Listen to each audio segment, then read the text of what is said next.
वक्त बड़ी खबर आ रही है। राज्यसभा में जया बच्चन और सभापति के बीच बहस हुई है। जया बच्चन ने राज्यसभा चेयरपर्सन को की बोलने के अंदाज पर टिप्पणी की और तीखी बहस के बाद विपक्ष ने वॉकआउट भी कर दिया है।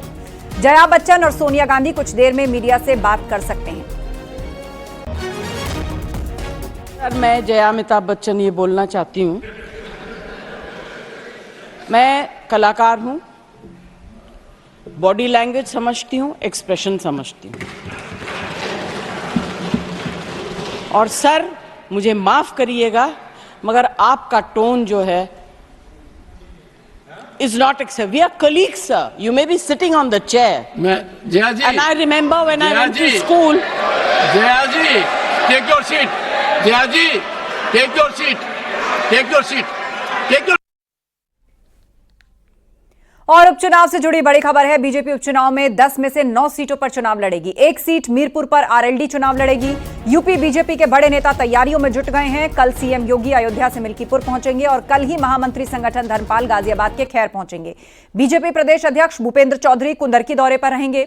डिप्टी सीएम केशव प्रसाद मौर्य मझवा और फूलपुर का दौरा करेंगे। डिप्टी सीएम ब्रजेश पाठक करहल और शीशामऊ सीट का दौरा करेंगे।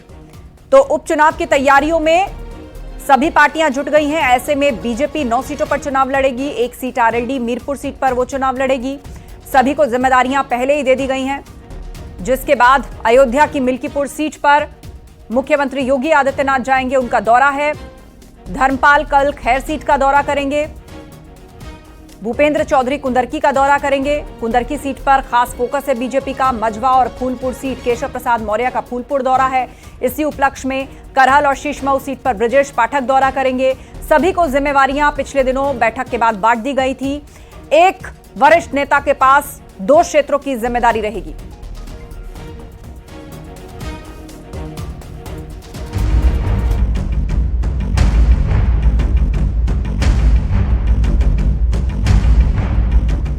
सीएम योगी आदित्यनाथ ने काकोरी में शहीदों को श्रद्धांजलि दी। इस मौके पर उन्होंने कहा कि सभी को अपने कर्तव्यों का पालन करना जरूरी है। देश के लिए संकल्प होना चाहिए। सीएम ने कहा कि जाति, मत, मजहब राष्ट्र से बड़े नहीं हो सकते। सैनिकों का सम्मान करना होगा। आपको बता दें, काकोरी ट्रेन एक्शन को लेकर लखनऊ के काकोरी में हर साल की तरह इस साल भी विशेष कार्यक्रम होगा।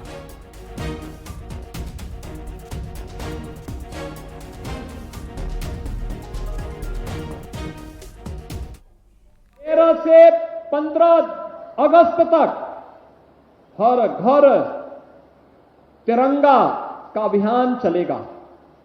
हर घर में तिरंगा, भारत की आन बान शान का प्रतीक भारत का राष्ट्रध्वज हर घर के ऊपर फहराया जाएगा, हर संस्था के ऊपर फहराया जाएगा। और ये कार्यक्रम युद्ध स्तर पर चल रहा है।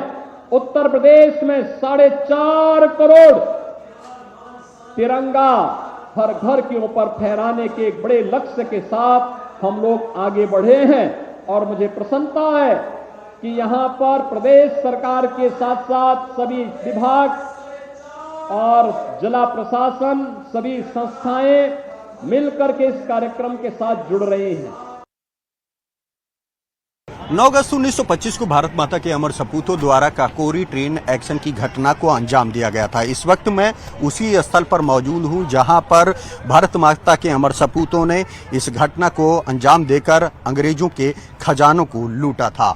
इस दौरान आप देख सकते हैं कि ये वही काकोरी शहीद स्थल है जहां पर पंडित राम प्रसाद बिस्मिल की अगुवाई में ठाकुर रोशन सिंह, अशफाक उल्ला खां और राजेंद्र लाहिड़ी ने शाहजहांपुर से लखनऊ आ रही ट्रेन को इन्हीं पटरियों पर रोककर अंग्रेजों के खजाने को लूट लिया था। वक्फ संशोधन बिल पर कांग्रेस सांसद इमरान मसूद का बयान आया है। कानून में माफिया राज खत्म करने का कोई जिक्र नहीं है। कानून से डीएम राज लाना चाहते हैं, ये इमरान मसूद ने कहा है। उन्होंने कहा कि वक्फ कानून से कई आर्टिकल हटाकर संविधान की धज्जियां उड़ाई जा रही हैं। इमरान मसूद ने वक्फ संशोधन बिल को लेकर यह बात कही है।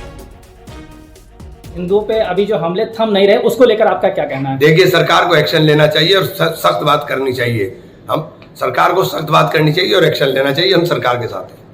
कहा, साफ तौर पे कहा है कि कई वक्त की संपत्तियां इसमें माफिया इस पे काबिज है। नहीं, मैं उनकी इस बात से सहमत हूं कि वक्त की संपत्तियों पे माफिया काबिज है, लेकिन माफिया मुक्त कराने के लिए कानून में बताएं क्या किया आपने। तो माफिया को कब्जा कब्जा देने का। और लखनऊ से बड़ी खबर है, समाजवादी पार्टी मीडिया सेल के एक्स अकाउंट पर एफआईआर दर्ज कराई गई है। पीएम और सीएम पर आपत्तिजनक पोस्ट करने का आरोप है। इस अकाउंट से एफआईआर दर्ज कर अब जांच में जुटी है पुलिस। हजरतगंज पुलिस इस मामले की जांच कर रही है। सदातगंज लकड़ मंडी के भाजपा नेता विजय कुमार भुर्जी ने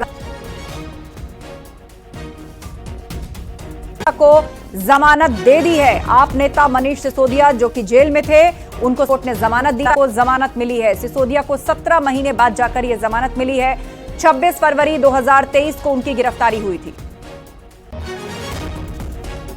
कि ये लगता है कि ईडी का जो जांच की प्रक्रिया है उस पे भी सवाल उठाए। उन्होंने कहा है कि जब आपके पास दस्तावेज मौजूद हैं तो टेम्परिंग का कोई मतलब नहीं बनता।